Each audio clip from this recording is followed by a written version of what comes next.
Our next quote, page 37, a depiction of Roman cruelty.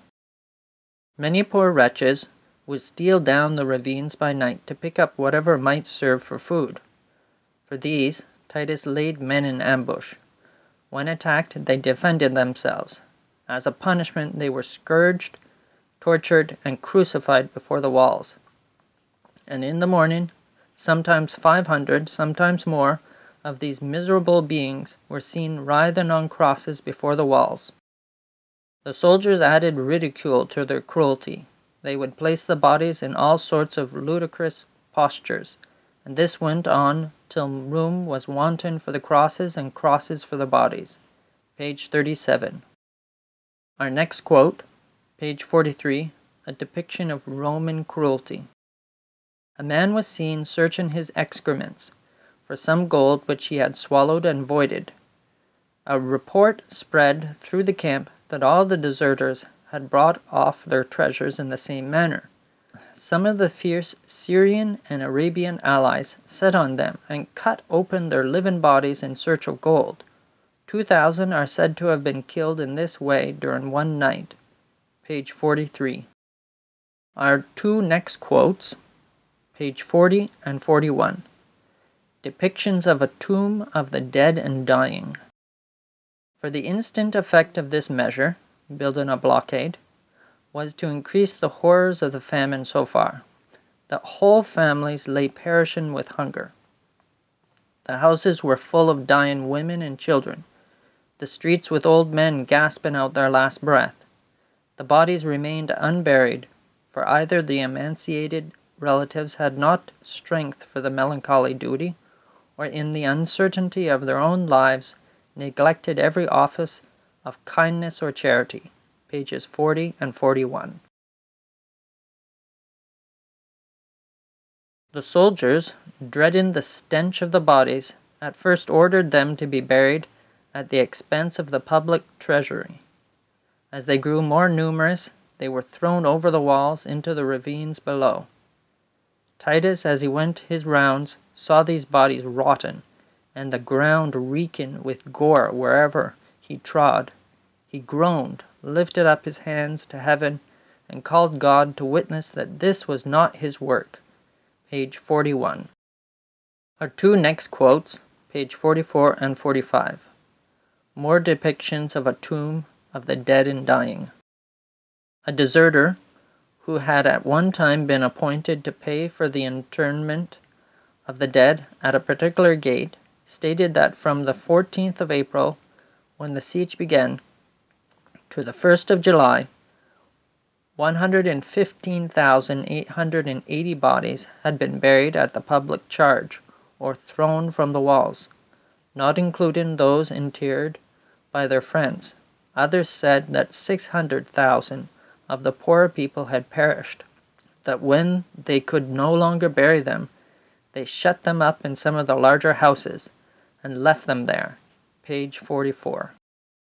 Yet still, though dead bodies actually impeded the way of the defenders to the walls, and though the city, like one vast sepulchre, seemed to exhale a pestilential stench, with unbroken resolution which might have become better men, the soldiers both of John and Simon went sternly trampling over dead bodies as over the senseless pavement, and manned the walls with that wild desperation which familiarity with death is apt to engender.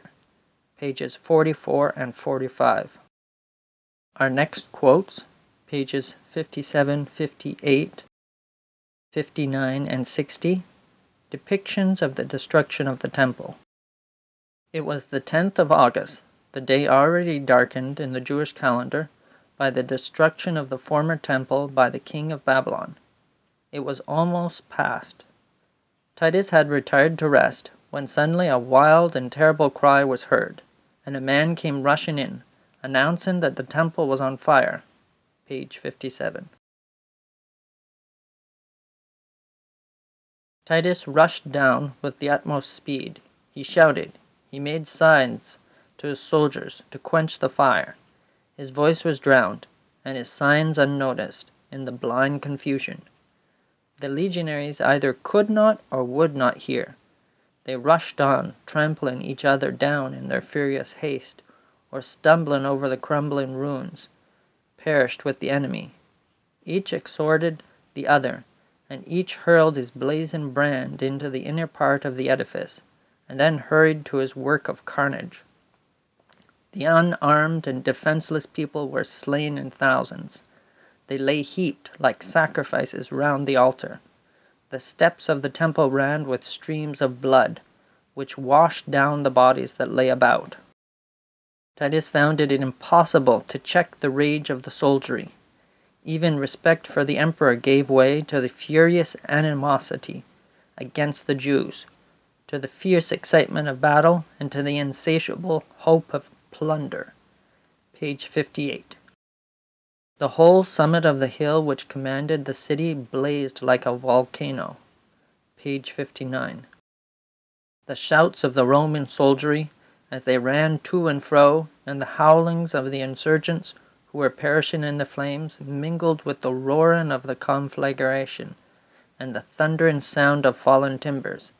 The echoes of the mountains replied, or brought back the shrieks of the people on the heights. All along the walls resounded screams and wailings. Men who were expiring with famine rallied their remaining strength to utter a cry of anguish and desolation.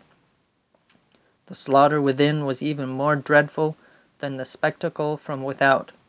Men and women, old and young, insurgents and priests, those who fought and those who entreated mercy, were hewn down in indiscriminate carnage. The number of the slain exceeded that of the slayers. The legionaries had to clamber over heaps of dead to carry on the work of extermination. Pages 59 and 60. Nothing remained but a small part of the outer cloister, in which about 6,000 unarmed and defenseless people, with women and children, had taken refuge. These poor wretches, like multitudes of others, had been led up to the temple by a false prophet, who had proclaimed that God commanded all the Jews to go up to the temple, where he would display his almighty power to save his people.